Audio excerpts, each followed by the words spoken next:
True ఫ్లేవర్స్కి స్వాగతం. ఈ వీడియోలో మనం చూడబోయే హెల్దీ ఐటెం మిల్లెట్స్ ఇడ్లీ. ఇవి మనం రెగ్యులర్గా చేసుకునే ఇడ్లీ లాగానే చాలా మెత్తగా కమ్మగా టేస్టీగా ఉంటాయి.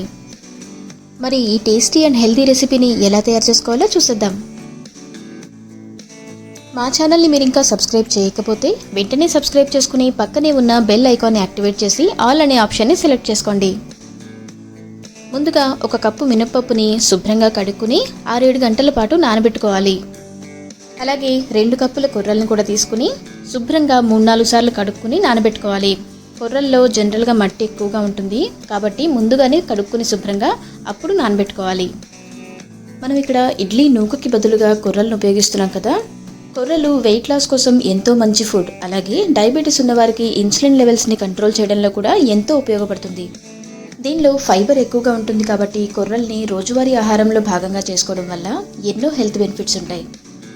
ఇప్పుడు గ్రైండ్ చేసుకునే ముందు అంటే ఒక హాఫ్ అన్ అవర్ ముందు 4 టేబుల్ స్పూన్ల అటుకులను తీసుకుని నానబెట్టుకోవాలి. ఇవన్నీ నానిన తర్వాత ముందుగా మిక్సీ జార్లోకి మినపప్పుని అటుకుల్ని తీసుకుని మెత్తగా గ్రైండ్ చేసుకోవాలి. ఇప్పుడు ఆ పిండిలో కొర్రల్ని కూడా వేసుకుని గ్రైండ్ చేసుకుందాం. ఇలా చేయడం వల్ల మనం ఇంకా నూక కలపాల్సిన అవసరం లేకుండా ఇడ్లీ వేసుకోవడానికి తగినట్టుగా పర్ఫెక్ట్ కన్సిస్టెన్సీ వచ్చేస్తుంది. ఈ విధంగా పిండిని గ్రైండ్ చేసుకున్న తర్వాత రుచికి తగినంత ఉప్పుని కూడా యాడ్ చేసి ఈ మొత్తం పిండిని ఓవర్ నైట్ అలాగే వదిలేయాలి. మనం మామూలుగా ఇడ్లీలు చేసుకున్నప్పుడు ఎలా అయితే పిండిని నైట్ రుబ్బుకుని పెట్టుకుంటామో ఇది కూడా అంతే.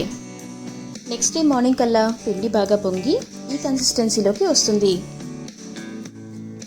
ఒకవేళ పిండి కొంచెం గట్టిగా ఉన్నట్లయితే మీరు కొంచెం వాటర్ యాడ్ చేసుకోవచ్చు.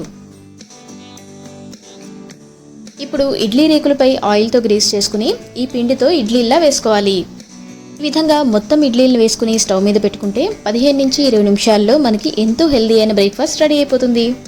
ఈ విధంగా చేసిన ఇడ్లీలు చాలా మృదువుగా రుచికరంగా కూడా ఉంటాయి.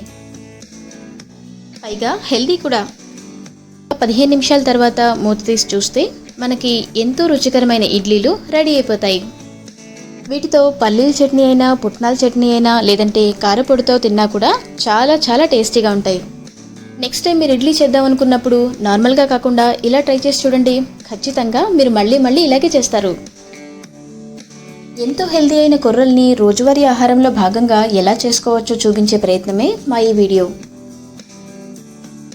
మీకు ఈ వీడియో నచ్చినట్లయితే లైక్ చేసి షేర్ చేయండి.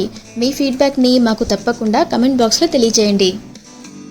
మరిన్ని టేస్టీ రెసిపీస్ కోసం మా ఛానల్ని వెంటనే సబ్స్క్రైబ్ చేసుకుని పక్కనే ఉన్న బెల్ ఐకాన్ని యాక్టివేట్ చేసి ఆల్ అనే ఆప్షన్ని సెలెక్ట్ చేసుకోండి.